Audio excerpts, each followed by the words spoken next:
Hello, it's Laura Morley here. I'm the parenting coach here at Lulu. We were all about helping your kids to be nappy free with less mess and stress. And today I'm going to be talking to you about some great ideas that you can start doing right now at home to get your child ready for kicking the daytime nappy habit. So without further ado, I will share my screen and we can dive on in.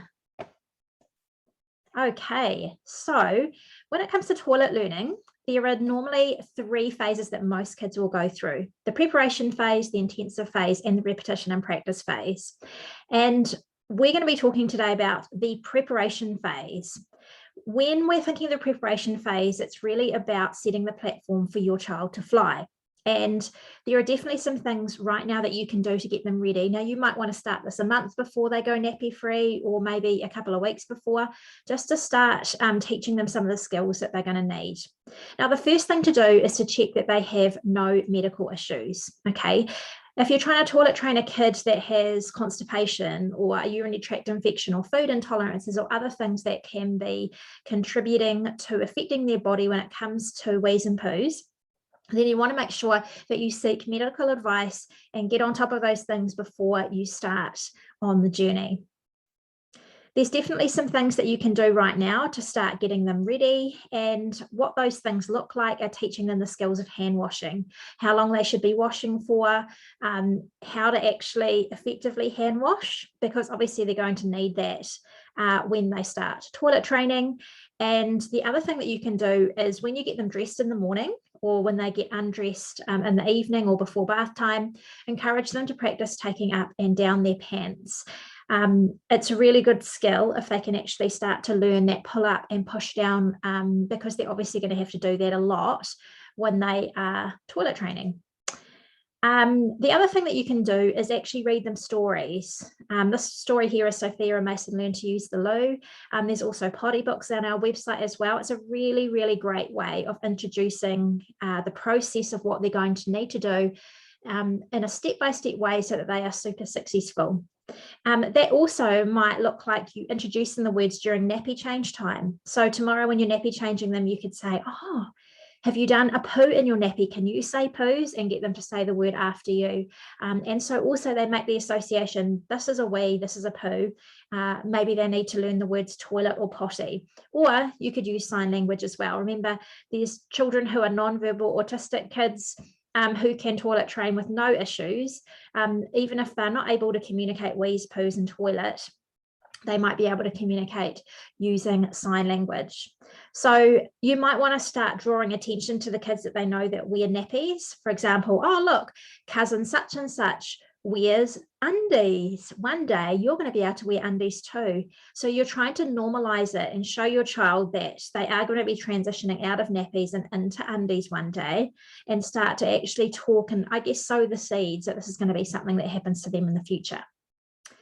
You can also start introducing the concept of all the steps involved in using the potty or the toilet using play, and you can do that through reading stories, but you can also do that through role play. They are also watching you, obviously, and so you're modeling the process for them.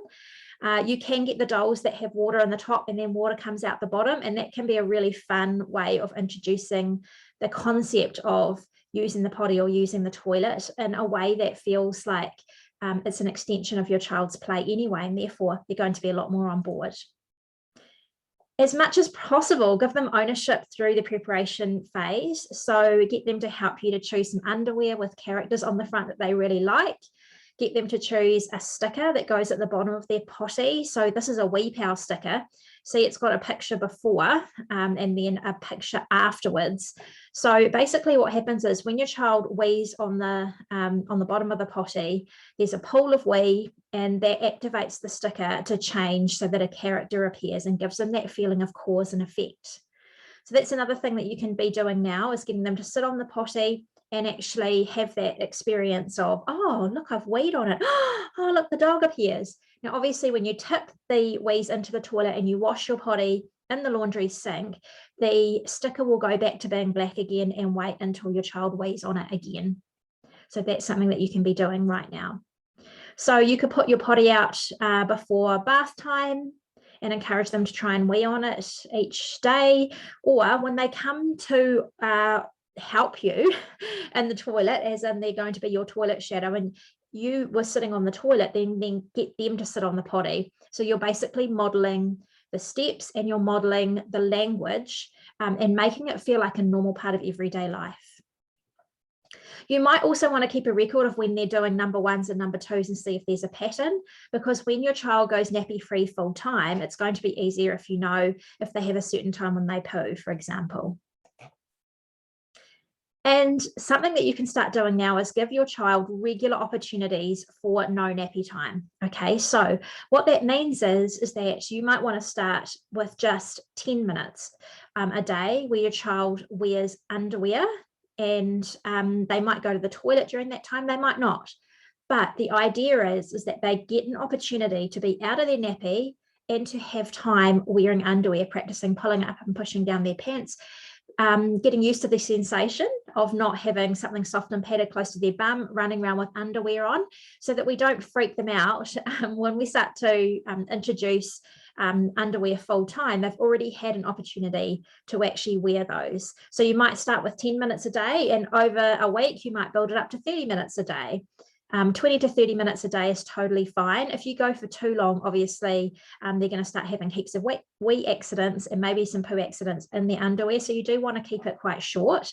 A way you can introduce it is actually to have a basket and put the underwear in it and put it in the lounge. And anytime when your child does an activity they enjoy, for example, if they have a certain program they like watching or a story that they like to read, put their underwear on while they're doing that activity, so they get used to positive associations with wearing the underwear.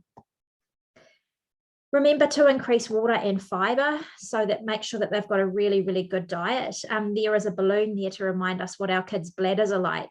What happens is when they have normal bladder function and they're drinking lots of water and they're really healthy, the balloon, their bladder, will expand to hold the urine, and we want to make sure that it's healthy and it's letting all of the ways out, and so making sure that your child's drinking, particularly during the warmer months and the summer months, and making sure that they are drinking a lot when they're at daycare and kindy as well, and other people are looking after them, is going to set their body up to be in that optimum that they need to be successful with toilet training. Now, it's not essential, but moving your child into a big kid bed first can help. Not everybody does this, and please don't think it's a deal breaker. But if you are thinking that it's on the horizon for your child to move out of the cot and move into their big kid bed, then you might want to do that before you start toilet training, only because if they day and night train at the same time, they are going to need to be able to get out of bed. Now, if you want to keep them in a cot and it's not on the horizon for you to get them out into a big kid bed in the next couple of months, then that's absolutely fine. The concept is, though, that we're not introducing too much change all at the same time. So we don't want to be introducing the potty and the toilet, having undies full time and starting to go in that direction, as well as starting them with using a big kid bed all at the same time, because that can obviously affect their sleep, and it's too much change and can be super overwhelming for them. Don't forget also to grab all the tools that you need to make sure that your child is going to be super successful, and they can practice using some of these things before they go into underwear full time.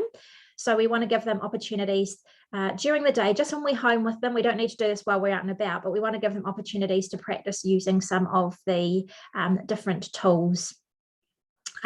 Remember, you don't have to use a potty if you don't want to. If you want your child to start just going straight to the toilet, that's absolutely fine as well. You don't have to use a potty. If your child is 2 or younger, generally they will want to use a potty, and they'll use a potty and a toilet interchangeably.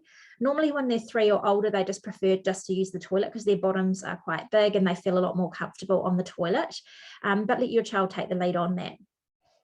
So hopefully you have found this super helpful. Thank you so much for joining me in this video. If you found it useful, then don't forget to share the link with your friends so that they can get some great ideas as well. All the best with toilet training.